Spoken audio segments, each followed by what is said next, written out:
Yes, good evening, good afternoon, good morning, wherever you are in the world. Welcome back to Football Heritage TV. This is Savva Stel. Ask us anything.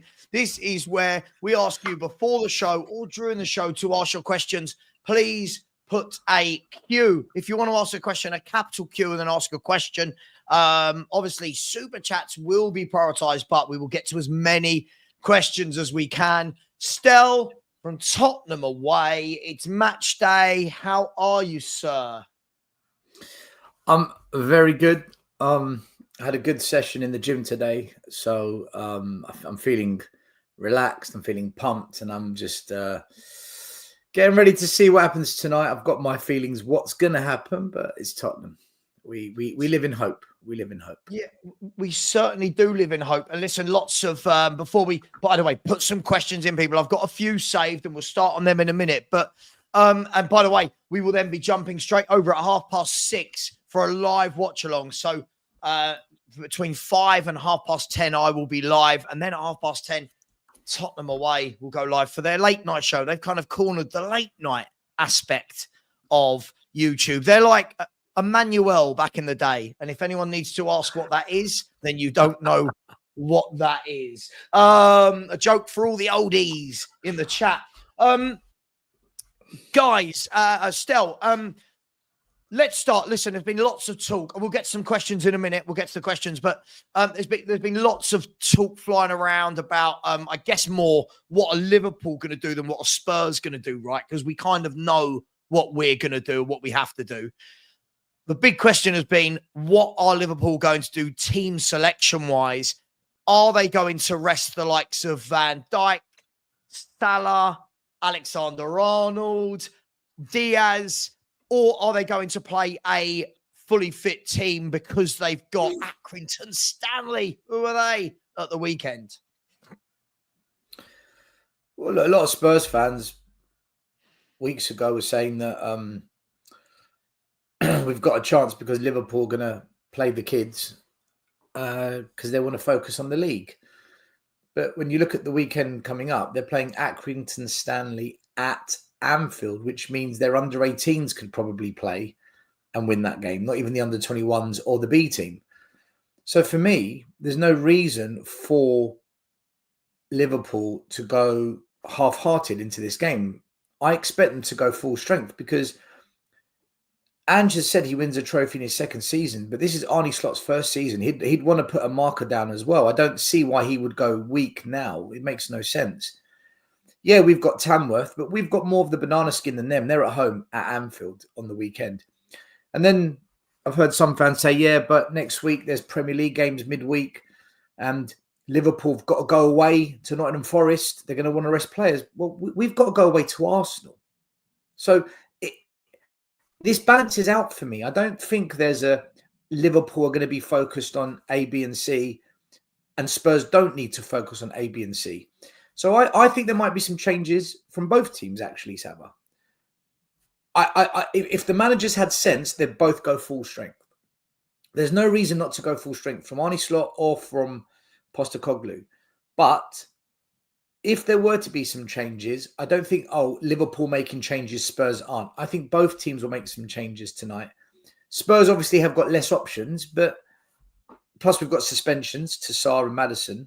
But yeah, look, from a Liverpool perspective, you go full throttle, put this game to bed, win 4-0, job done. You're through to next round. Spurs aren't going to win by a goal or more than that at Anfield. We haven't won at Anfield in 100 years. And if anyone thinks Ange Postecoglou's football is going to go to Anfield and change that, sorry, go and watch what Amorim did with Man United at Anfield if you want to see how to get a result up there this season. So, you know, I think they both go full strength, Savva, personally.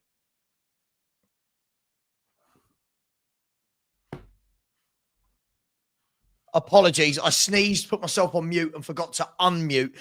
Yeah, look, some people are saying, look, forget Arsenal. They're worried about Tamworth. I'm sure there'll be questions about that. And by the way, I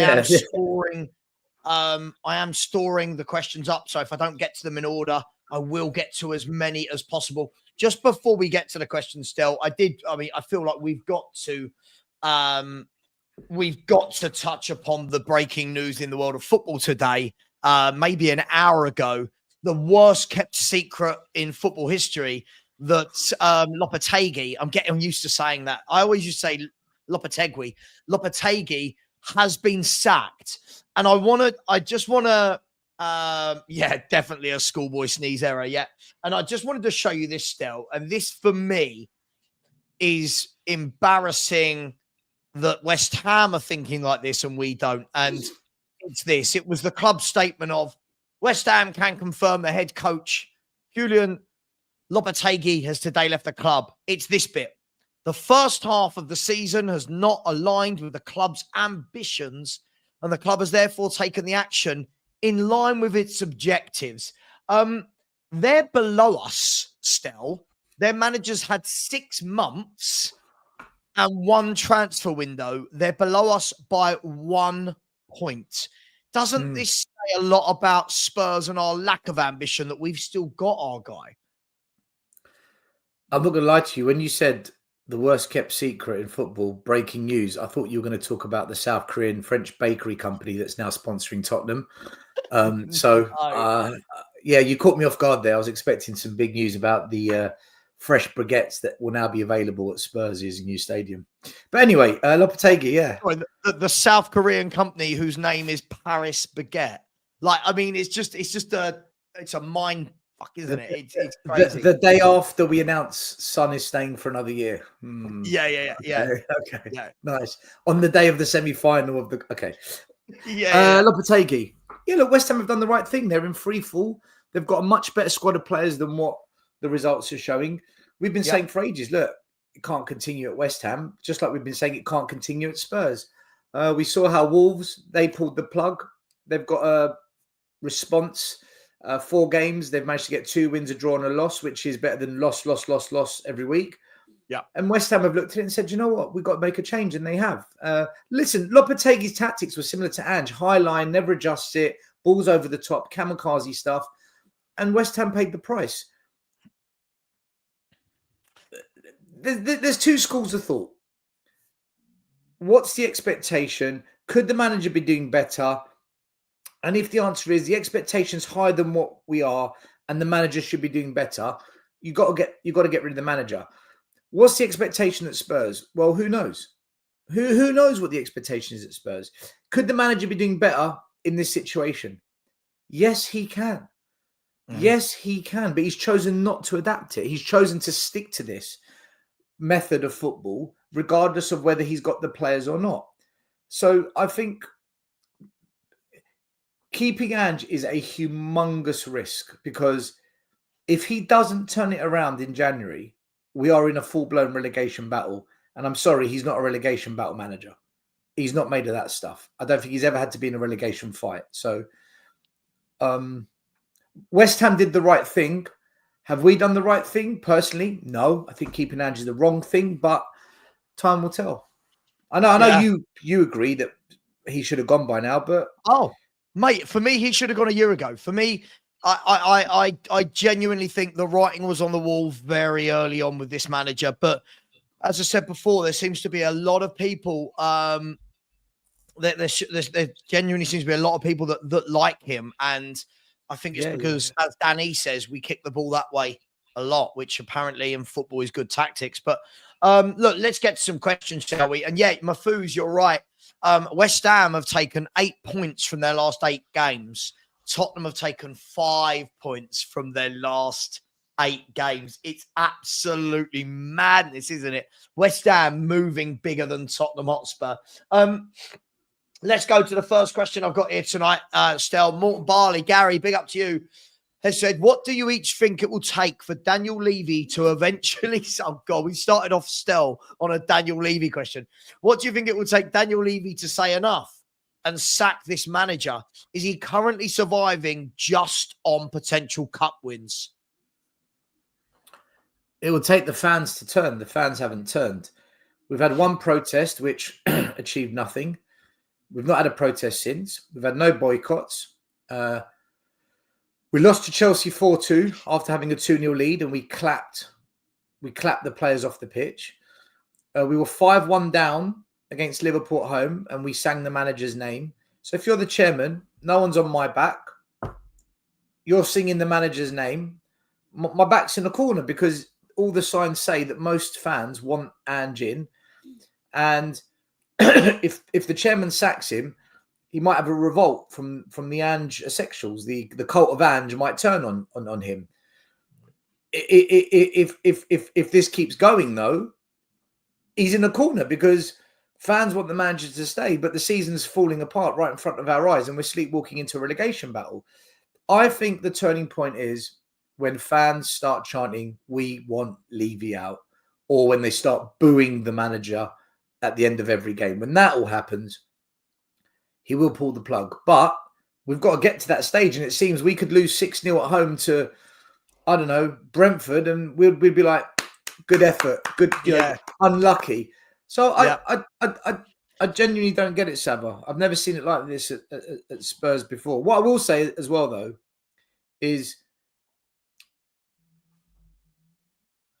the song of "I don't like you, Daniel Levy, you don't like me, all I care about is Kulusevski" is one of the weakest, most weirdest chants of happy clappy behaviour to say to the chairman, you don't want him.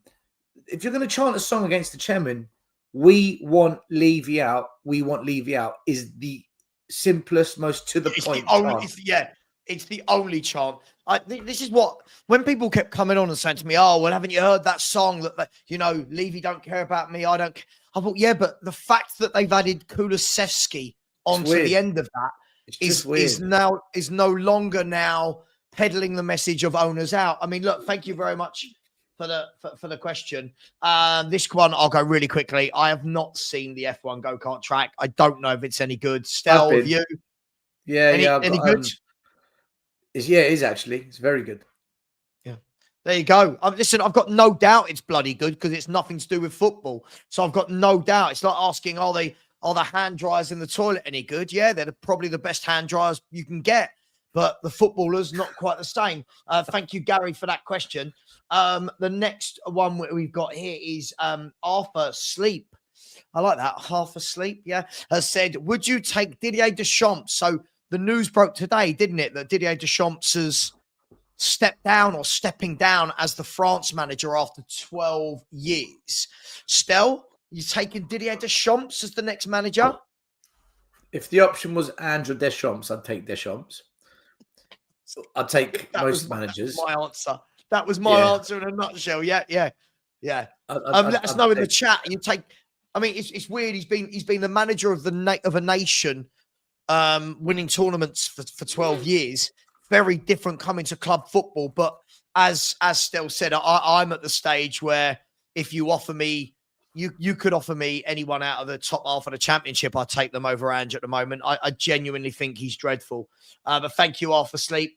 Where are we? Let's have a look. This next question is from Tony. Big up, Tony Rodriguez. How you doing, brother? Hope you're well. I said, why are fans that want Ange out called negative? Is our fan base the dumbest? I mean, without using the word dumbest, is our fan base the dumbest on the planet? Possibly in the universe. Why are fans who want Ange out called negative, Stel? What's the negative connotation to wanting a manager that's doing poor at the club? Right, I'll explain this. So you've got Ange in and you've got Ange out. One side is purely based off of predictions made pre-season that have now come true and data that backs it up. The others are purely basing everything off of injuries. So let me explain. If you're Ange out, it's because you said in the summer, the transfer window is not good enough. We just about got top 5 playing 1 game a week. This season, we're in 4 competitions, playing 2-3 times a week. We haven't got the squad. That summer window nowhere near improves the club to the level required. If we get any injuries or suspensions, we're in trouble. We've got injuries, we've got suspensions, we're in trouble. Everything we predicted and the reasons why we predicted it, all of it has come true. This is why we're Ange out, because we saw this coming, we predicted this was coming, and we said the manager's facilitating it. On top of that, during this crisis, he hasn't adapted and he's allowed the same errors and mistakes to occur knowing he hasn't got the players on the pitch to pull off what he wants. That's why you're Ange out. And then all the stats and data that we show back it up even more. If you're Ange in, your argument is injuries, and nothing but injuries. So you've got one side versus the other. So why is one side called negative and the other one's not? It's because we've applied common sense, which is why we correctly predicted what would happen. And we use data to back up what we see, as well as the stats and facts. It's common sense. The other side, and I know they hate hearing this, and I know it bothers them, they are going off of emotion and feeling. They're going off of this sympathy for a manager who hasn't put any credit on the table, any credit in the bank to justify why he should be allowed to continue. So one is emotionally driven and a fear of changing manager again, even though we might be backing the wrong manager. And the other one is just going by common sense and stats. So it depends what camp you lie in. If you like common sense and stats, you're negative. If you are about the emotion and you are purely sold on the basis of injuries being the problem, then you are positive. And what they do is they will tell you that they have balanced debates, and they will say that you guys that called this, that were right and who are still right, you're an echo chamber. And that is the toxicity of the football club right there. And it doesn't come from us. It comes from the other side. That's the best way I can possibly explain it, because I can't understand it any more than that. We said this would happen. We predicted why this would happen. And we're called negative for getting it right. I don't understand it, other than I know and emotions have got the better of them, so they just double down because they can't turn back on it now. They've gone too far, and it would mean saying, "Oh, Savva, Stel, box office, Maz, whoever, Dan, yeah, fair play, man. You did say that." Do you know what? Bang on. I've never known a world where you can have so much evidence, so much fact to prove what you're saying is right, and yet you're still called toxic and negative. And like I sent you, we won't mention names or anything, but I sent you that WhatsApp, that picture earlier still, where someone had commented about me and you in another chat. We were not going to name names or anything like that. It's and normal. It was like, oh, Savva and Stel always find the negative. I'm sorry, but aren't we on a 1.20 points per game ratio? I mean, I don't need to find the negative. It's there. The negative, I didn't create the negative. I'm just, you know what it is, Stel? We're pointing out the negative, right? We're not making up the negative. Being negative would be me saying, I think Dominic Solanke will only get eight league goals this season, right? When he's currently on 7. That's negative, because I'm saying something that hasn't happened, and that Dominic Solanke will only score 1 goal in the next 18 games. Mm-hmm. Me saying, well, hang on, we've got the worst points per game in 27 years is a fact. I know people don't want it, and you've got to look at the circumstances, but hey, it is what it is. Look, let's get to another question. Can I just add as well? Last season, I backed Ange. Last season, I was Ange in. Last season, I was nothing but I'm in support of this manager. For me, he gets 1 year pass because he's lost Harry Kane. There was no replacement that came in. So I give him 1 year without Kane to build his team, and in the summer, rectify the problems, and then show me what you're about next season, right? I made that very clear to everyone on every channel and my channel. The one thing I said was, if he signs or if he allows Timo Werner to be part of the squad next season, which is now, I'm Ange out, because you bringing Werner back for a second time is an acceptance of mediocrity, and you are now facilitating the problem. You've proven to me you're a yes man, and I don't want that at my club. That was the only stipulation. What's the first signing he makes? He brings back Timo Werner. So I was Ange in for a whole year, people, and if that's not positive, I don't know what is. I went Ange out as soon as he brought back Werner, and then we had one of the worst summer windows we've ever seen at this club. So facts, people, facts. I'm not gonna listen to, oh, you're negative. No, go listen to what I said last season. To not listen to what people say and make things up is negative. I completely agree with you. Look, let's get to the next question. By the way, my friend James Hunter Let me just say, James, somebody the other day sent me a little picture of you talking about me. Again, this is the same as my mate Faz Radfar. Somebody sent me a picture of you talking about me, slagging me off in another chat room. Then you're here trying to talk. Interesting times. We're not dumb, us YouTubers, by the way. Listen, please, at this stage, stop putting in questions, guys. Stop putting in questions. I've got so many now that we're never going to be able to get through all of them, but I will try my best. John Smith, absolutely. I'm going to ask a question, then I've got to answer this phone call. Stel, take this one. If we lose heavily tonight and lose to Tottenham on the weekend, will there still be a bunch of fans backing this manager? But I think we all know the answer to that. If we lose heavily tonight, there'll still be the excuses. But I think a number of fans will say, hold on a minute. We couldn't get up for a cup semi-final. If we lost 2-1, 3-1, I don't think many people will turn at all, because I think most people are expecting that. If we lost heavily, I think, especially if Liverpool make a lot of changes, then yeah, I think people will begin to really murmur. If we go out to Tamworth, I think the tide changes massively. For me, under no circumstances does a Premier League club ever lose to Tamworth. Your pre-season, we saw our kids give QPR a game, Hearts. We saw our kids play pre-season and give other teams a good game of football.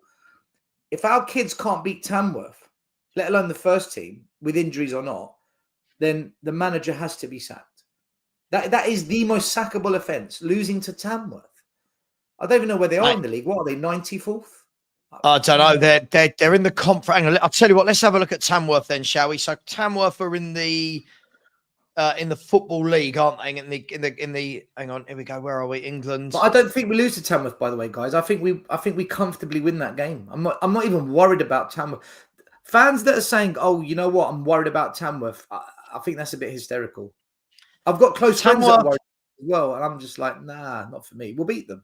We'll beat Tamworth. Yeah, I think we'll beat them. Tamworth are 16th in the National League, 30 points from 24 games, and they've conceded 41 goals and only scored 26. We'll beat Tamworth, man. If we lost to Tamworth, I don't think we will. If we lost to Tamworth, they've got to go. By the way, 458 of you in the chat, and the likes are only at 85. Guys, we are getting so bad at this liking business. And please do subscribe. Subscribe to Stel at Tottenham away. Please subscribe to myself as well, as we're chasing down 15,500, just over 100 away from that already in a week. Let's get to the next question, but big up Finn. Thanks for that. Tony in AC has said, Savva Stel, would you want Liverpool to spank Spurs tonight if it means Ange is gone? Yes. I mean, yes. Look, I never want us to lose. But if you said to me right now, Spurs are going to lose tonight 4-0, and it would 100% mean a manager change tomorrow, I'm all over it, right? Yeah. I'm all over it. But I never want us to lose a game, and we can't ever guarantee that a manager's going to get sacked if they lose a game. Well, if Ange gets sacked, it's going to be after a loss at some point. So the sooner that loss comes, the better. So he's not going to get sacked after winning 3-0, is he? He's going to get sacked because every manager gets sacked after a loss. Whether there's lots of losses building up to it, that's normally the case. But it's one particular loss too many, the manager gets sacked. So we're going to have to lose a game for Ange to get sacked. So if we got spanked tonight and that guarantees him gone, 100% I'd take that, because then we can save the season. We can bring in a manager that can actually adapt, galvanize these players that have been pushed to the brink of exhaustion and physical injury, and say, right, we're going to do it slightly different, and maybe we can give the Europa Cup a serious go. Just maybe we can get back into Europe through the league table. So for me, I'll take it. I've got no shame in saying it, because the longer this goes on, I just think it gets worse. I agree. I agree. And I think one thing we've got to worry about now in terms of our league position as well is that what if West Ham go through the inaugural new manager bounce? You know, what if Potter comes in and before you know it, they're winning 3 or 4 on the spin? Who knows? I mean, it could get embarrassing for Spurs, but let's. Savva, it's not just them. Savva, it's not just them. Man United under Amorim are beginning to show signs of adapting to the situation to find a way out. He's trying different things every game to find a way that works for his players until he can, in the long term, build the squad he wants for Amorim football. So he's adapting to the moment, and he said that he has to find a way, and he's showing what good managers are supposed to do. I'm worried about them. I'm worried about West Ham now with a new manager. Crystal Palace slowly are getting it together. They're becoming a very good, difficult team to play against. They could, you know, I think they're like 1 or 2 wins away from Spurs, Crystal Palace. Just quickly, sorry, so Alex. There's 2 or 3. There's 2 or 3 teams I'm worried about, not just West Ham. Alex, slow yourself down. First and foremost, listen to what I don't listen. You came on the other day and you were very good when you came on. When you do this, I don't like how you shifted what you heard to hear your own narrative. The question was not, do you want to lose the game tonight? The question was, if you were guaranteed Ange would go with a defeat, would you? Right? You can't guarantee that. So what did I say? No, I don't want to lose the game tonight. When you're saying a bunch of losers, dude, sort yourself out. We've been Enoch and Levy out for God knows, I mean, for me since 2007, because we're sick of losing. So please don't come in here and call people losers who want better for the club. Sorry, you've made yourself sound like a bit of a silly one there, my man. Let's go to the next question.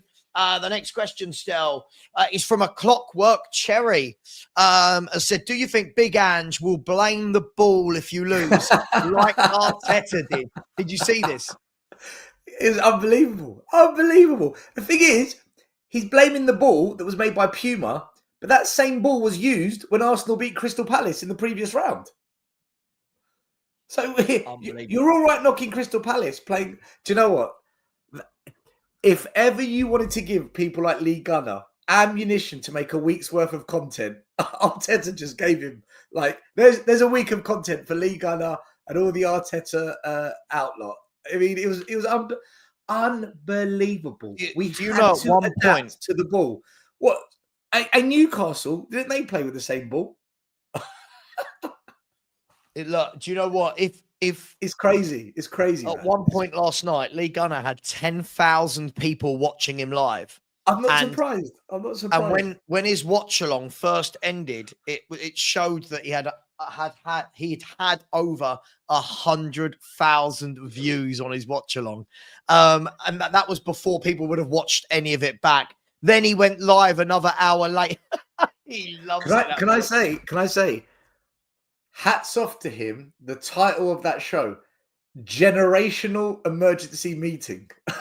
Generation. Yeah, listen, he's fed up. He's fed up. And do you know what? Look, it's funny. It's funny. This is the thing. And Stel, as I said, I said this to you yesterday. We'll go to the next question in a minute. I sent this exact WhatsApp to you yesterday. And I said, when the fans say Ange needs the time Arteta has had, I said to you, no, let that sink in. This failure that Arsenal fans want out is being used as the benchmark by some of our fans as to why Ange should have 5 years. That shows me we're benchmarking against Arteta, who the Arsenal fans are saying is taking them backwards. I think it's worse than that. I think it's worse than that. What Arteta has done with this trust the process bollocks is he's brainwashed multiple age groups of fans at Spurs into thinking, wait 5 years, wait till 2030 and we'll be ready. That's what he's done. It's a 5-year process. That's what Arteta's phase 1, phase 2, God knows what phase. What phase is Nuno on? What phase is Iraola on? Yeah. What phase is... Right, so you look at other managers and you think, well, hold on a minute. Surely we should see a significant progression after spending the money we've spent, regardless of injuries, at least in how we approach games and how we adapt to teams that we've already played last season that we should know a thing or two about. And when you can't see the progress, you ask yourself, well, hold on a minute. What are we doing here? So I think what Arteta's done is to brainwash people into thinking, just wait 5 years when, no. Give a manager a year, but that second season, you should begin to see that step forward. And we haven't seen it. And injuries is not the excuse, man, because we had injuries when we didn't have injuries when we lost to Ipswich, when we blew a 2-0 lead at Brighton, when we got battered at Crystal Palace. We did not have injuries in those games. So that has become such a cliche excuse now that literally they are abusing the excuse. That excuse is being abused. It's not on. For sure. And listen, Gus Parker made a great point. Listen, Harry Redknapp came in and within a month, Tottenham were like unrecognizable. You know what I mean? It's amazing what happens when a manager comes in with tactics. When you've got a manager that comes in with a plan, tactics, takes it back to the basics. So I agree with you, Gus. Let's get to the next question. Big up to my mate, Chris Sperrin here, has said, my question is this: can you name the top 5 cults of all time? WhatsApp me your answer. I'm off to work. I know what you want me to say, but if I said that Ange was a cult, it will be clipped up and everything will be going mad. Ange is a cult. The cult of Ange is real, man. It's some next level evangelist Scientology project that's infiltrated the club. We're literally worshipping the cult of Ange over getting results or being successful. It's mad. I've never. The Jose cult was interesting because most fans didn't want Jose, so it didn't really work. But this Ange cult is different gravy.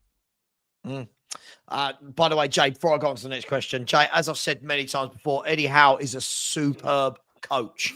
He's somebody that proved it, taking the team from League 2 all the way to the Premier League. Then when he did finally get relegated, spent a year or two, didn't he, going round to the likes of Barcelona and Ajax and all around Europe, learning different coaching methods, and has come back, and how well organised a Newcastle. So, yeah, big up to you. Next question. We'll try and get through some of these.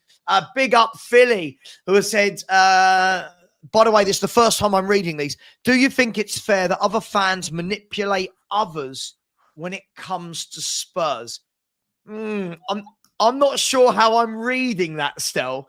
Do I think it's fair that other fans manipulate others? What would you mean specifically? Can you rewrite that, Philly? I don't quite get it. What do you mean? Tell us exactly what you mean in layman's terms, and we'll discuss it. Is that fair? I think that's fair. Let's go back. By the way, 1 second. Let me find that comment for you, Stel. 1 second. I can't see that on mine. It's under the name of The John Cooper Show. 5:37. I'll read it out. It's not a problem. There. Sorry, mate. Yeah, sorry. There's loads of comments. There you go. Right. So big up to John Cooper, by the way. He watches my show as well. Top fan. He's very, very straightforward with his views and opinions as well. He's a good man. Also, check out his YouTube channel. It's nothing to do with football, but it's very good. John, you said you'd rather we beat Liverpool and get to the League Cup final than get rid of Ange. I don't disagree with you. In fact, if this was the question, would you be happy for Ange to get to the final then sack him? I would have said yes to that as well. But the question asked is, if being spanked tonight guarantees Ange out, would you take it? Yes. What you're saying isn't what we were asked. What you're saying, I would agree to that as well. So if there was another question that came in, would you be happy for Ange to get us to a final, then change the manager? Then, yeah, I agree with that as well. I just wanted to make clear that it's two different things there. No, absolutely. Big up to you. Let me go to, I'll tell you what I should do before anything else, just through utter fairness. Big up to Stephen Baker, who has become a YouTube member. Big up to you, Stephen. Thank you very much for your support. And watch out for the YouTube only members only channel show, which will be in about a week and a half, 2 weeks' time. But big up to you, Stephen. Thank you very much. Mark Taylor's come in and said, Stel always stuck to his guns. TV signs, I'm out. Big up to you, Mark. Really appreciate you. Thank you very much for all your support on the channel. Thank you, Mark. Chung L, big up to Chung, has said, I think it's sad how the club treats Son. They just want to milk him and maybe get transfer fee. Also, his agent sucks. He only gets 190k despite his marketability and ability. Son is too nice. Chung, look, Sonny is always going to be an interesting topic of discussion, isn't he? Some people, some people will say he's here for footballing ability. Some are saying that he's now here because of marketing ability and financial prowess. I don't know enough about his agent and what they're paid for me to really comment on that. But thank you very much for your comment. It's interesting either way. Thank you, Chung. Savva, can I say to that comment, right? For me, Yep. Heung-min Son, he's shown blind loyalty. The reason it's blind is because he would have seen Emerson Royale lift a trophy with AC Milan on Monday night in the Italian Cup final. And this season, there's a strong chance that Bayern Munich are going to win the Bundesliga and Harry Kane will win a league title. I think Son, when he leaves Spurs, will look back in regret and say, I should have left earlier and won some silverware. And that's going to be the blind loyalty. So I don't think the club or fans have mistreated Son, but I do think he will look back in regret that he gave the best years of his career to a club that has no ambition of winning silverware and never built a team around him and Kane, the two best forwards we had together at one time in Premier League history at Spurs. So, and let's not forget, he chooses to sign those contracts, Chung. He chooses to stay as well. So I think it's a bit of 50-50, a bit of give and take on this one. Sorry, Stel, you did also forget that Eric Dyer could be winning the Bundesliga with Bayern Munich as well. Scored the other day. Big Eric and Kane. Someone said the other day, Joe Rodon could win the championship with Leeds. Solomon could win the championship with Leeds. Royale's just what I mean. There's so many examples of everyone. Just everyone. There's another couple of super chats here. Blaze, big up to you. I said, should Chelsea fans be concerned about top four? It's shaky. Yeah, they should. Yeah, I mean, look, if we look at that, if we look at the top of the table, don't worry, I can take Spurs out. We don't need Spurs in there for this conversation. If we look at the top of that table, I'll be brutally honest. For me, Man City are getting top four. They will. They're going to. They've not lost in three. They're signing Kusanov, Marmoush. Players are getting back fit again. I've got no doubt Man City. I think they'll finish second, Man City. Arsenal will. I don't think Forest will. I think the question is Chelsea, Newcastle, Villa. I think it's between those three for fourth, if I'm honest. Savva, if Man City, in fact, let me ask you a question and I'll ask you a question. Yeah, I think there's a top four race on here. Nottingham Forest don't have Europe. Newcastle don't have Europe. Yep. So they're playing one game a week, depending on how well they do in the cup. So top four is definitely on for Chelsea. This is a top four race now for them.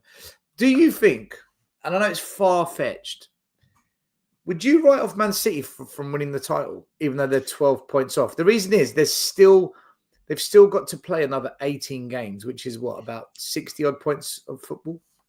I would say, and the reason I said I had them down to finish, obviously I said at the beginning of the year, I think they'd win the league. Didn't foresee this massive drop-off. The reason I said I think they'll finish second is they're 6 points off City, off Forest and Arsenal. And I think 6 points can be overturned in a week. It's not big. I think 12 points being overturned they're 12 points behind Liverpool, if I'm not wrong. Let's have a look. They are Man City 34. So they're 12 points behind Liverpool, and Liverpool have a game in hand. I just think a 5-game swing in 18, it would mean Liverpool have to lose 5 more than City win, right? I'm not sure. I just think it's a bit too much. If he won it from that position still, that would have to be go down as one of the greatest achievements in terms of a comeback in a second half of the season ever. But I just don't think they will, in my opinion. Not now. Next year, but not now. Not now, in my opinion. Super chat here from Jordan. Big up to you. I said, hi, guys. Since the stadium opened 5 years ago, we have qualified for the Champions League once. Do you think Ange is still in a job because top four no longer matters to the board? I'll answer in one sentence and hand over to Stel. I think top 4 always matters to the board because that's where Daniel Levy wants to make his revenue from. I think Ange is still in a job purely because I don't think Levy wants to admit he got it wrong again. Stel, your view? If we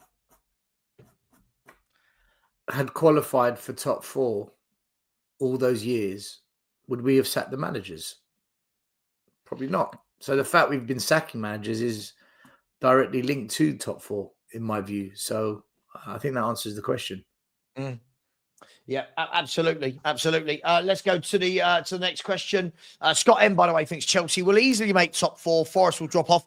I do think that. I don't know. I do, because what I think with cream normally rises. I don't necessarily know if I think Chelsea will 100% make it, but the Forest bit, there's a difference between being there now and when it starts getting squeaky bum time. But listen, who would have ever thought Leicester would have won the league? So you never know. I remember over Christmas people saying to me, Forest will drop off now. Look at the tough games they've got coming up. Yep. Mate, they got through it. I think Forest this season depends on one thing: keeping the 2 centre backs they've got fit.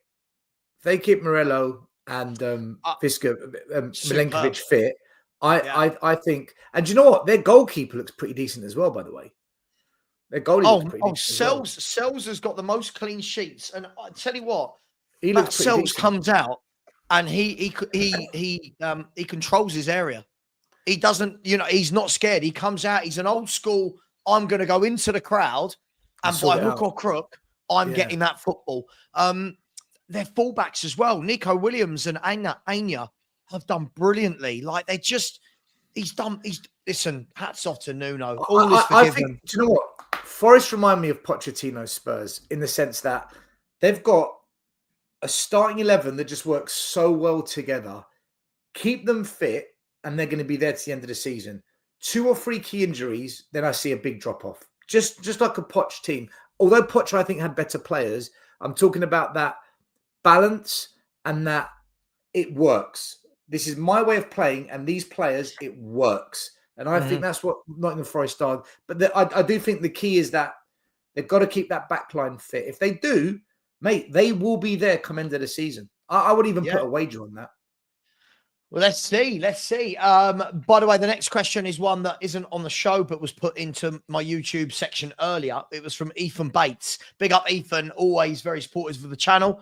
Ethan has said, hang on, before I read that out, let's see if everyone else is being supportive. 176 likes, nearly 565 of you in here. Come on, people.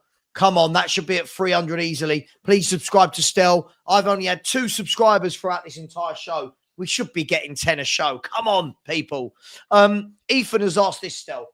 Do you think the club will spend the next 18 months scouting a ready-made replacement for Son, or will we be pinning all our hopes on Odegaard or more coming good? If the answer is the latter, where do they get game time, particularly with Son being first choice and possibly the lack of Europe next season? Does any of them go out on loan? So there's a lot there, but he's right, Stel, because we've got Sonny staying. Behind that, you've got Moore, Odegaard. Yang can play off the left as well. He's a left How side. How do they all get game time if we're not in Europe next year? They don't. It's the same criticism I had this season for Archie Gray and Bergvall. They're not getting Premier League game time. The only reason they're getting it is because of injuries. Otherwise, they wouldn't be playing. Archie Gray and Bergvall had plenty of opportunities the manager had plenty of opportunities to play them in the Premier League. Weren't interested. They were just playing European football. And can I just say this as well? If we don't get into Europe next season, when do you play any of these youngsters? Because that European competition has been used as almost a more youthful a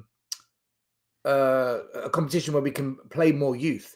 If we're not in Europe next season, you've just wiped off about 10, 15 games that you can't play more players in. And there's no way after a crap season in the Premier League, you're going to risk the youth in the Premier League in a second season when you must get it right if you're still here, Ange. So Europe is key to this. Without Europe, there's no rotation really for me. I don't see this manager will do it.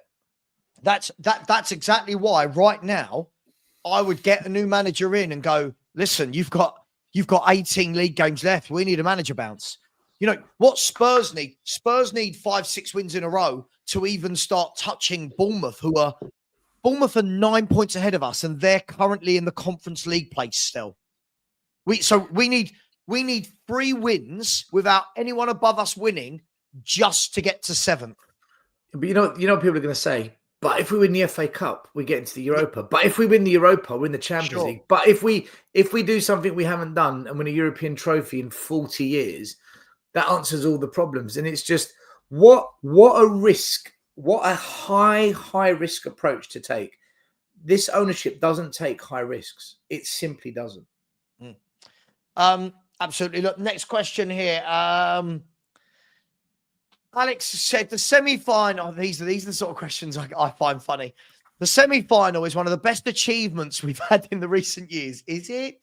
Isn't it worth believing for just once to let yourself be vulnerable for the sake of glory and get fully behind the boys? Now, Stel, I never actually know what this sort of gobbledygook nonsense means. First of all, isn't it worth believing for once? I don't know what that means. Second of all, be vulnerable.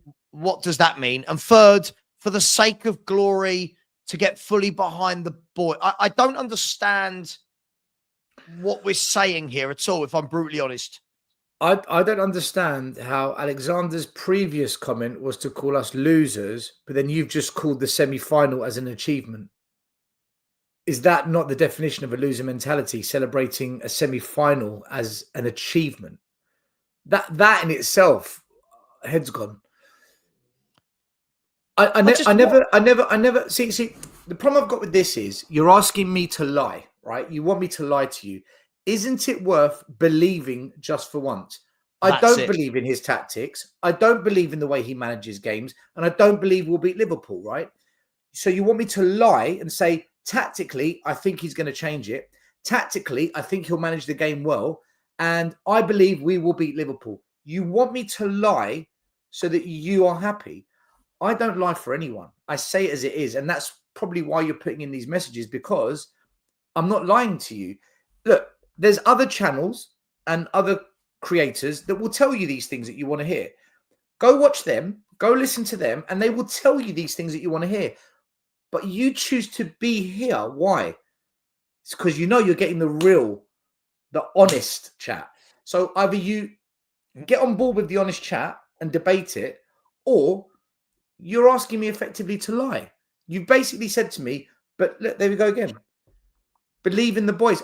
It's not about the boys. It's about the manager who's governing the boys. Don't you get it?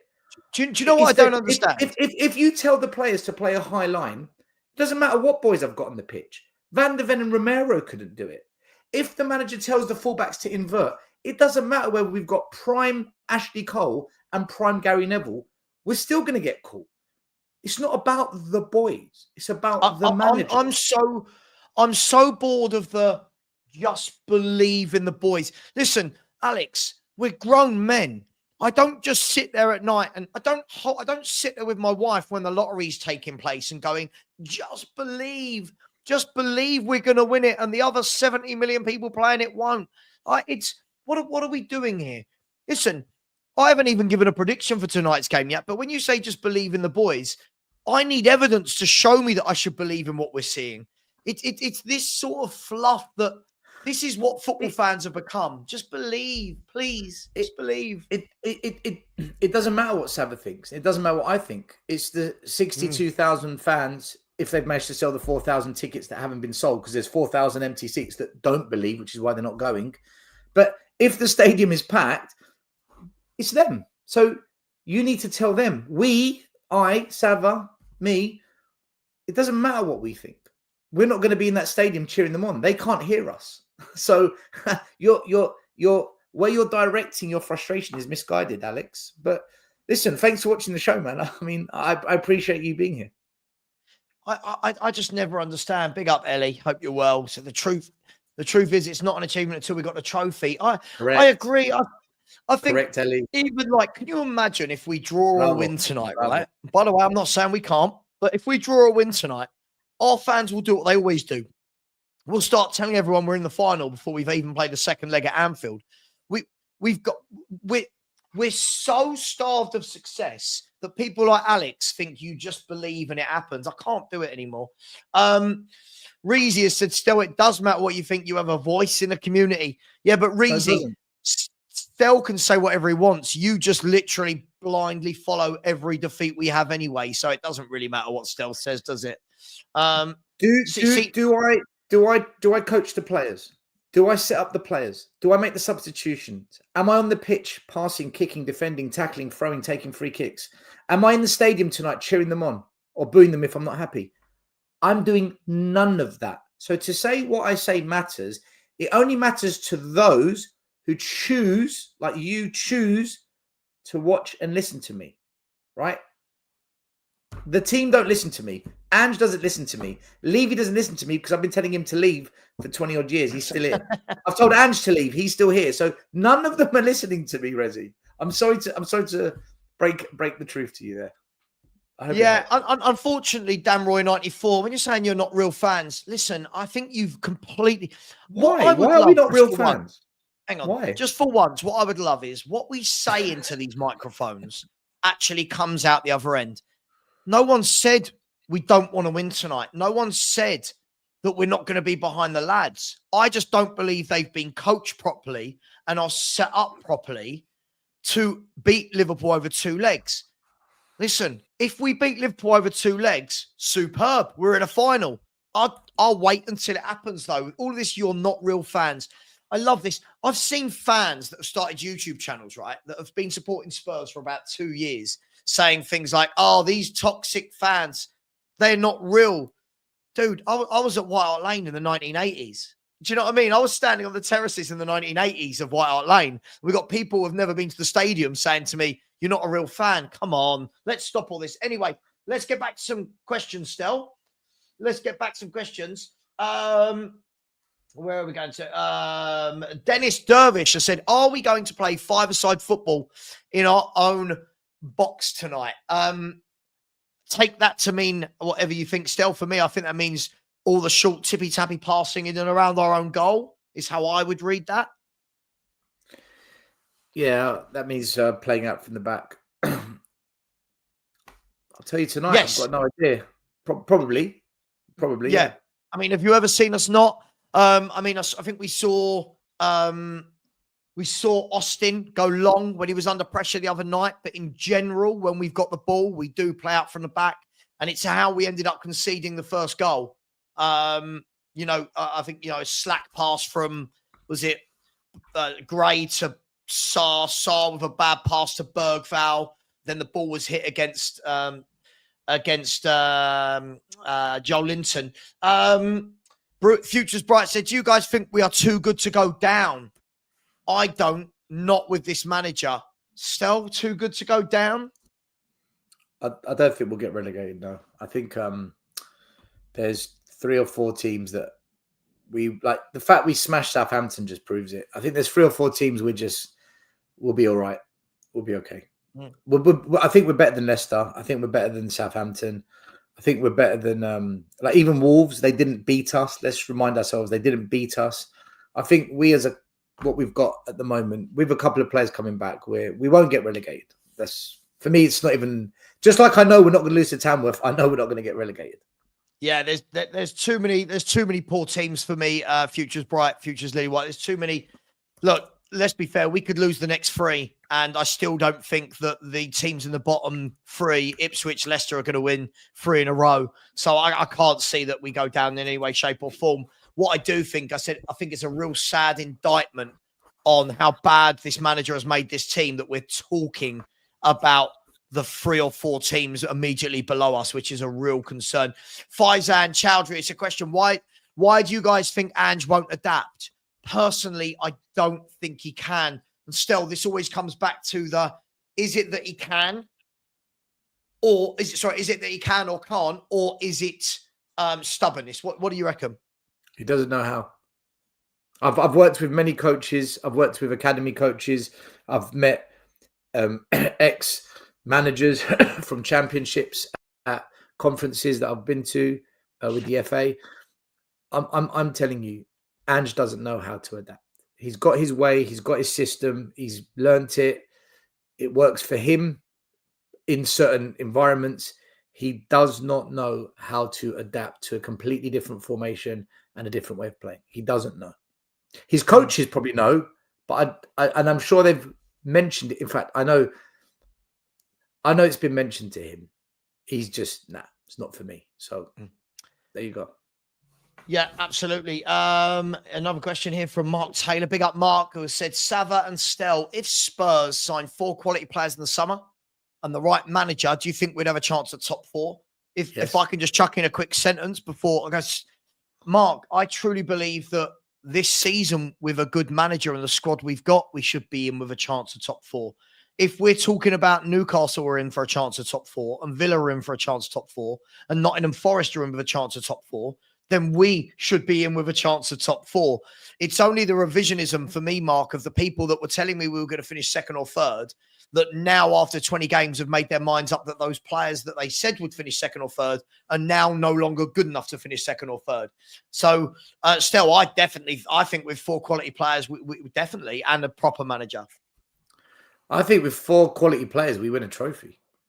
I think the Carabao Cup's on the table. I think the Europa Cup is on the table. You know, if you think about it, a proper left-sided attacking forward, a proper number 6, a proper wing-back that can defend as well as go forward, and let's say decent cover for attacking mid or striker cover.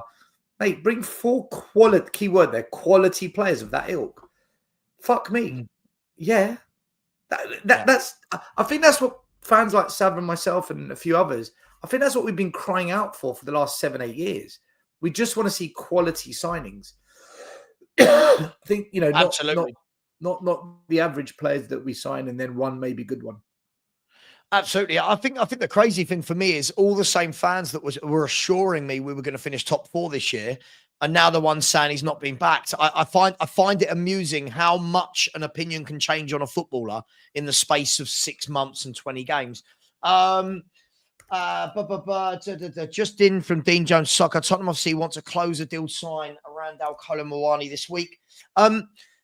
Again, I mean, I tell you what, loads of you have actually asked me questions about Muani in the chat, and I didn't add them in, but we'll talk about it for a few minutes now. Stel, Muani, look, I'm not against him coming in because I don't think our forward options are great. But for me, I don't think this changes any of the actual issues at Tottenham Hotspur. I genuinely don't think this changes how we play, how vulnerable we are in the midfield, how wide open we are at the back. But is he the missing piece? He's not played a lot of football this year. He's not the solution to the problem at Spurs. The manager is. If you're going to keep the manager, he needs players that look, he's not a bad player, but he's nothing special, right? It's nothing that we've not seen before. He's athletic. He's energetic. He doesn't get goals. Like, he doesn't score goals, this guy. He doesn't create many either. So what is he bringing to the table? He's basically an experienced Pape Sarr. That's what we're going to have, an experienced Pape Sarr. Is that what we are? Is that the game-changing piece? Not for me. And I don't think he'll come to Spurs, Savva. I think, number one, we're not going to pay the salary. Number two, I don't think we're going to pay the transfer fee. Unless it's a loan deal, then maybe. But then I think other clubs will be going for him as well. And I think he's more likely to go to those clubs because what the hell do we have to offer sitting 12th in the league? What's the selling? What are you pitching to him? Come and join us. We're 12th. You can play with Werner and Odebert and Spence and Solanke. The guy's at PSG. He's going to go from PSG to Spurs. I don't think this is happening. That's my view. And the media are going to run with this all the way to the end of January. And do you know what we're going to do, Savva? We're going to get to the end of January, and then we're going to sign a player that no one's spoken about. Just how we pulled Odobert out of a hat, just how we pulled Archie Gray out of a hat. We're going to be linked with the Ezes, the Netos, and we end up with Grays and Odeberts. We're going to do the same now. We're going to run with this Mawani. Weren't we going to sign Sam Johnson as a keeper? Then out of nowhere, right? We've signed this Slavia Prague goalie, but we were told Sam Johnson. That's what. This is now the Mawani story. Let's run with this. Let everyone talk about it. Let's get clicks and likes and hysteria, and then we're going to go and sign. I don't know, some random, and we're going to be on YouTube telling ourselves, "Oh, he's really good." Have you not seen the YouTube clip of this one that we don't know the name of? That's what I think is going to happen, but we'll see. Do you know my issue with Mawani? Listen, I've got no problem with Mawani. I think he's a decent player. I feel like his name and reputation outweighs what he's actually done as a footballer. You know, like some players when they're younger, you go, "Oh my God, we're trying to sign this bloke, this bloke." I'm just looking at him. In the last 2 years, he's got 9 goals in 2 seasons. This year, he's only had 10 league games for PSG. Last year, he got 6 goals for PSG in the league. I don't know. I mean, I don't know. It feels like it's a massive risk. He's an experienced Pape Sarr. That's all he is. And Pape Sarr is very meh. One game you think, oh, that was really good. Then 2 games, 3 games, you're like, what's Sarr actually doing on the pitch other than an engine? So I just think he's an experienced version of Sarr, and that's not what we need. We don't need that. We need locksmiths. We need people that can unlock doors when teams defend really well. We need people at the back that can actually command and control a defense. We need wing backs that can defend. Can you defend? Can you actually tackle? Can you stop a counter-attack? Surely before we need any of that, we need a manager with a tactical formation that allows us not to look like we're going to concede every time a team attacks us. So, somebody said to me earlier, there's 2 names I want to talk about quickly before we go to some more questions. By the way, everyone asking, is there a watch-along? The watch-along will be at 6:30. I'm going to transfer you all over from this to the watch-along. And the reason people are going, someone said, why don't you just leave it on this channel? Because I've got the setup for the watch-along is all set up somewhere else. That's why. I'm not, somebody said, oh, Savva, you can't purely go off of stats. And RM8, we're not going to do the whole racist thing here, my friend. We're not doing that. No. We're not doing that. Please. Look, yes, we can't only go off stats, but then what do you want me to go off for a forward player? What do you want me to go off for a forward player? When I was told not to go off stats by Timo Werner, I was assured by many fans that he's perfect for Ange's system, right? That's not worked. He's been here for 18 months by the end of this season. Still, 2 other players that we've been heavily linked with, and again, you know me, I don't really believe in any of it until I see them holding a shirt, is Skriniar. Yeah, I'll take him. And Douglas Luiz. Now, I'm hearing from a few different people, I don't know how true this is that Spurs have been offered Luis, but apparently Ange didn't want him, which if that is true, blows my mind. But Skriniar, first of all, Stel, no doubt he's a quality defender. Will he look like a quality defender, though, in Ange's tactics? And can he play that really, really high line? Yeah, that's a good point. Actually, no, I wouldn't take him. He can't play in the high line. He's a quality defender, but in a proper back four. No, he can't. He can't. Yeah. Same as Dragusin. He can't play in the high line. Yeah. Alex has said he's a regular French international that carried Frankfurt to winning the league and was valued at 100 million 2 seasons ago.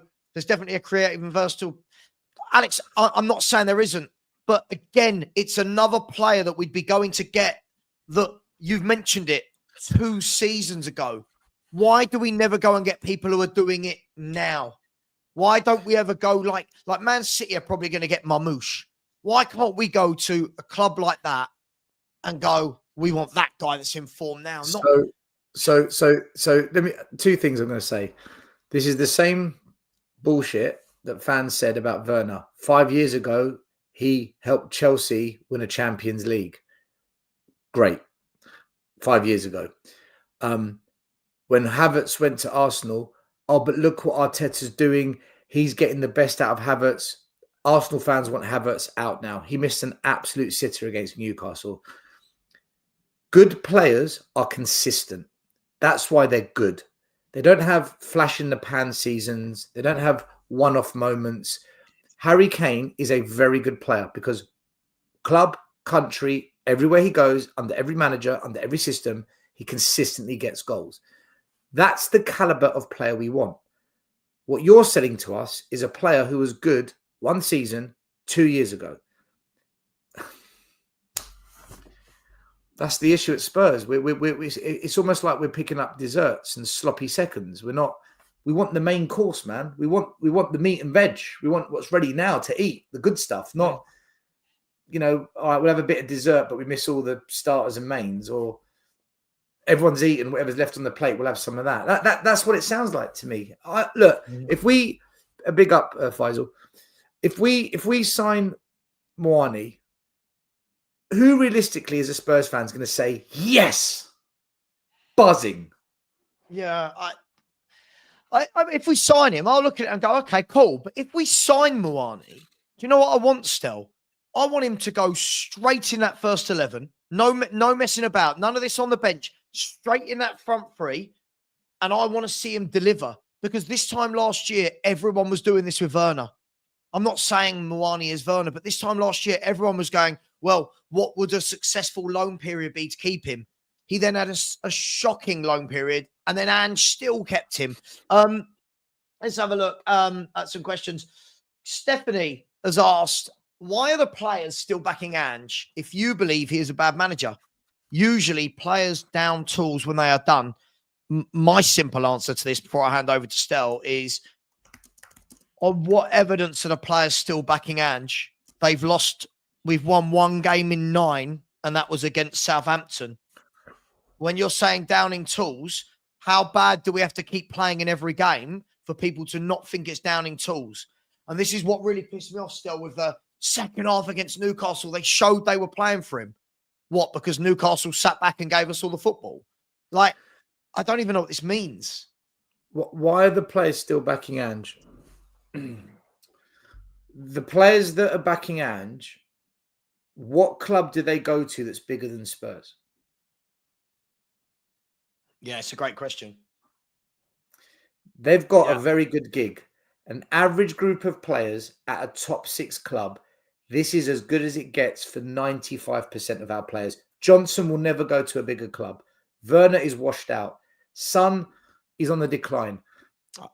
Our entire midfield, who goes to a bigger club from our midfield? Honestly, from that entire midfield, who goes to a bigger club? What top 6 club takes Udogie? Maybe Porro in a certain system. Yeah. Maybe. Van der Ven. Okay. Yeah. Romero. So that's 2. But even that's a bit. So yeah. I think the answer to your question, Stephanie, is they are so comfortable at the club right now. This is a great gig for them. That's why Ben Davies is still here. He will never do better than Spurs. He will never, ever do better than Spurs, Ben Davies. Same as, I was going to say Dyer, but he's gone to Bayern Munich. In your face still. But in general, I think 95% of the players, Savva, this is as good as it's ever going to get for them. They will never do better than Spurs. Yeah, no, Reezy's saying Kulu walks into most teams. When we're saying Kulu walks into most teams... No, he doesn't. Based on what? For me, Kulu's very hit and miss. And, when you were saying he walks into most teams, I look at Newcastle at the moment. He ain't walking into their midfield three.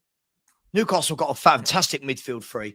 Look, I like Kulu, but again, it's another one I think that's been way overhyped by our fans. Sarkan. Now I know. This is how I know you're a troll. When you say things like that. Mick Lucas, Stel. Do you think Romero is better than Saliba? If you can't see that I'm absolutely trolling Arsenal fans at a canter, if you can't get that, then maybe my humour doesn't come across too well, mate.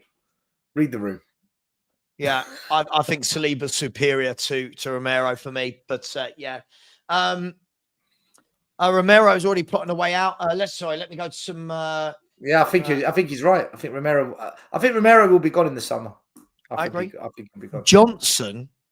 Which Big Six club is Johnson walking into? What are we? And what this? Honestly, I've no idea what people see. Do you know what? This is the problem. Rubbish. He's rubbish. Most people like this, and there's loads of them, will tell you, yeah, Johnson this, Kulu this, Solanke this, Romero this, da da da da da da. But then when you go, well, Ange is underachieving. Oh, but he hasn't got the players. Well, hang on.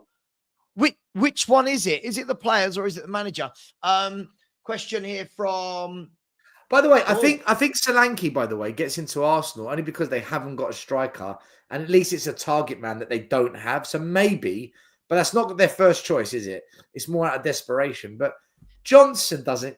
No chance in a million years does he go to a top six club outside of Spurs. Never. I agree. Even the way Arsenal play, I don't think Solanke's got the touch good enough to play for those big clubs. If you actually watch Solanke play, it's 50-50 whether or not he can control the ball or not on each occasion. Anyway, Itch Crow.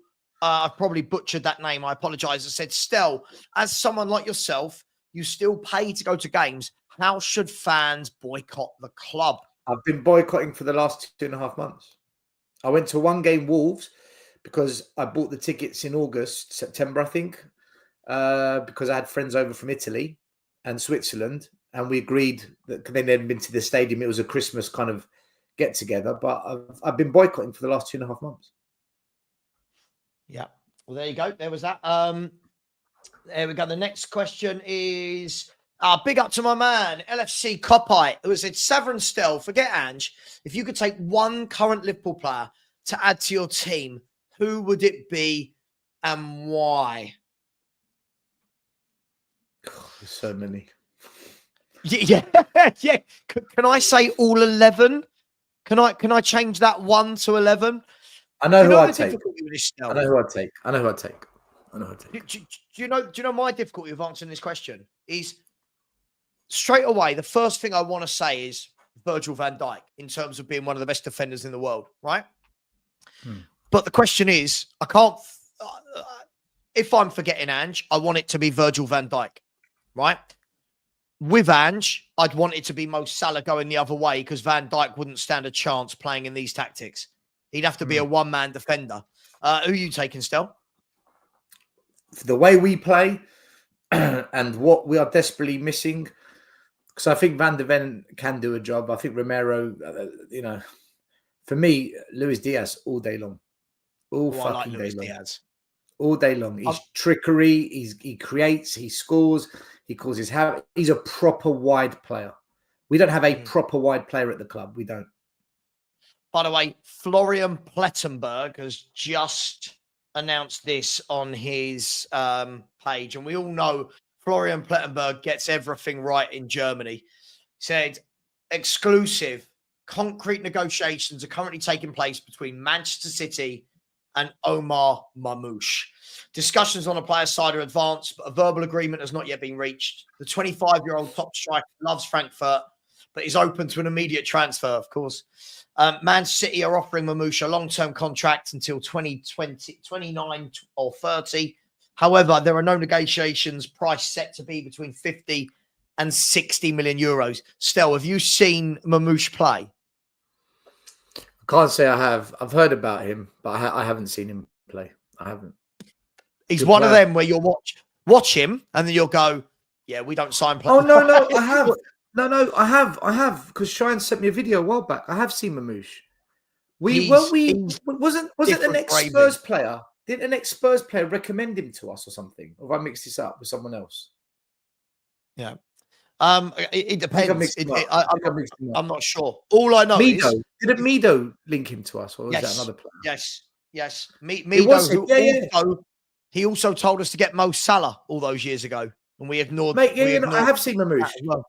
Yeah, listen, on YouTube, he looks fantastic. I watch Bundesliga. On YouTube, he looks fantastic, but I've not seen games. I watch Bundesliga.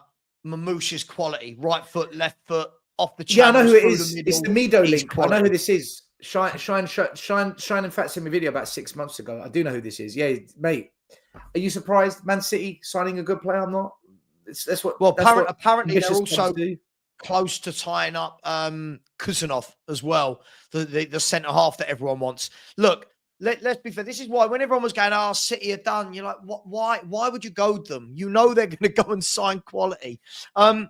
Let's get some comments for the last 4 minutes because then I'm going to chuck everyone over to the watch along, and I do need to have a wee, and I'd like to get another drink because that's never going to last me through an entire watch along. Becky, listen, as a Tottenham fan here, we always wonder what Tottenham are going to turn up. Unfortunately, lately, we know the bloody answer. We know the answer. Put the next one there. Yeah, okay. Oh, hang on, Stel. I'll ask Stel a question, then I'll do what you've asked me, Stel. Yeah. Also, put the YouTube link. Put the YouTube link in the chat because people were asking for it. So, I've to the watch along. Oh, it's in the top. Okay, I've seen it. Yeah. No, the watch along. I've redirected. When this show finishes, it will automatically take you all over to the watch along, which is going to be bang on at past. Perfect. Because people were asking for the link. That's why. All right, yeah, it will take you there. Ram Reddy has said, what about Basuma, Bentancur, Bergvall midfield today?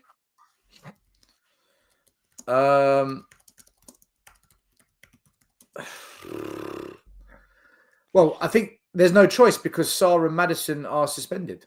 I don't think there's a choice. Kulu, are we then saying that Kulu plays off one of the wings and doesn't play in the middle?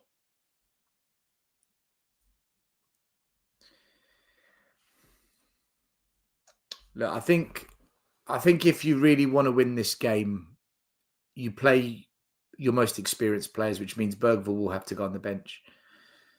Unless he's got a plan for Kulu to go out wide on the right, and then Johnson is dropped, and he goes with Son, Solanke, Kulu, and then Maddison. No, Madison's, yeah. The only way Bergvall doesn't go in the midfield is if Kulu goes forward right. Yes. I think it all depends on which midfielders tonight they play as to whether or not Bergvall will be effective. As I said to you the other day, Spurs fans, for me, doing what they usually do. I thought Bergvall was good when he had a lot of time on the ball still. I said to this to you the other day. I thought when he had a lot of time, I thought he was very good. I thought when they pressed him and pressurized him, I thought he looked very inexperienced, like you would expect from an 18-year-old. But this is a big game to be chucking in a kid like that. Is he ready still? No, he's not ready. No, of course he's not. He's not had enough experience to be ready. He's shown glimpses of some half-decent performances, but he's also shown glimpses of not being ready and being young and inexperienced. Look, tonight you play your best starting 11 with the most experience, who are the best in each position. That play your best starting 11. That's how you win games of football, especially on a night like this. If you start tinkering, you're inviting trouble. You know, you're asking for problems to manifest. And this thing about Kulusevski, I think he's a good player, but he's gone missing in a lot of games. Mm-hmm. In big games that, you know, we've lost, or key games that we've lost, he's gone missing in those games. So good players turn up in most games, not just the ones that we win.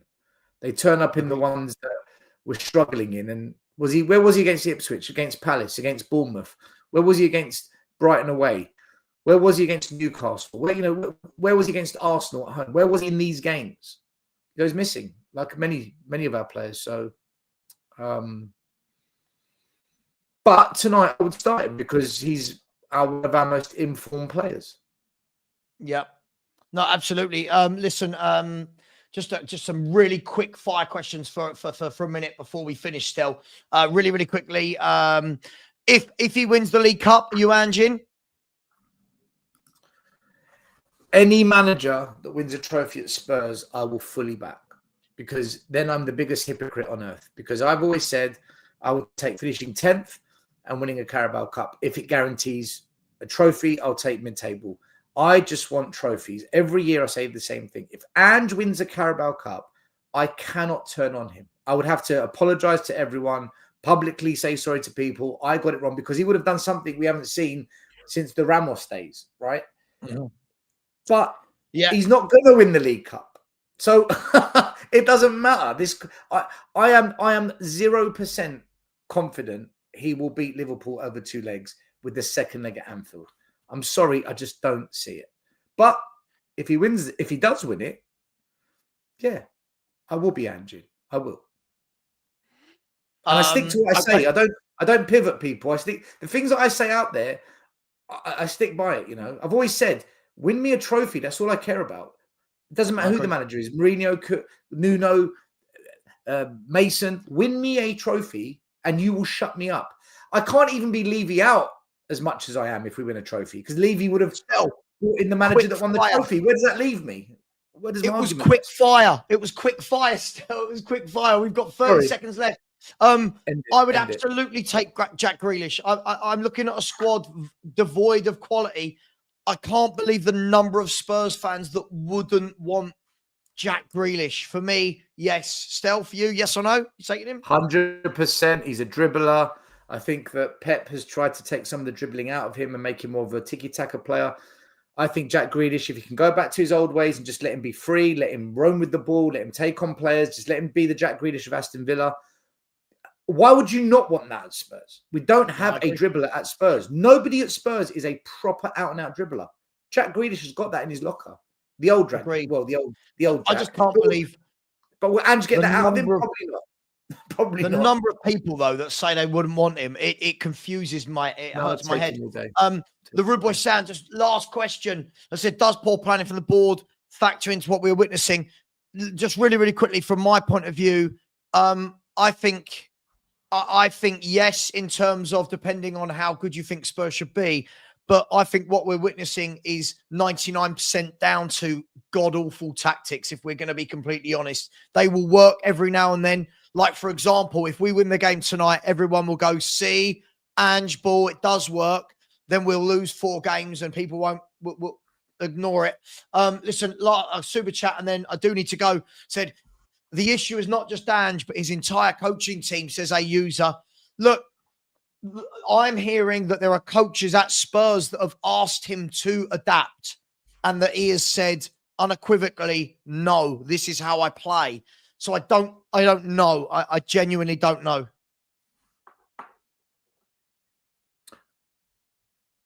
Ange accepted the coaching team. Ange is the one who brought in that guy that failed at Hibs to come and help coach. Ange is the one that was part of the committee that got rid of the set piece coach that we had when Conte was here. He was really good as a set piece coach. The coaching team is an extension of the manager's arm. They go hand in hand. It's the manager is part of the coaching team. So I don't think we can necessarily separate the two. No, absolutely. Look, we are going to leave it there, people. I'm gonna send you all over now to the watch along, but we can really start getting into tonight's game without all the questions. Just so you know, I'm going to be about 3 or 4 minutes. Please allow me that time to make myself a drink, go to the toilet and feed my dogs. So I will be back in 4 to 5 minutes. Stel, thank you very much. I'll see you on the flip side. Take care, everyone. Thank you to all of you. And we'll be back next Wednesday for more questions, quick fire questions. Take care, everyone. See you on the other show in 5 minutes. See you later.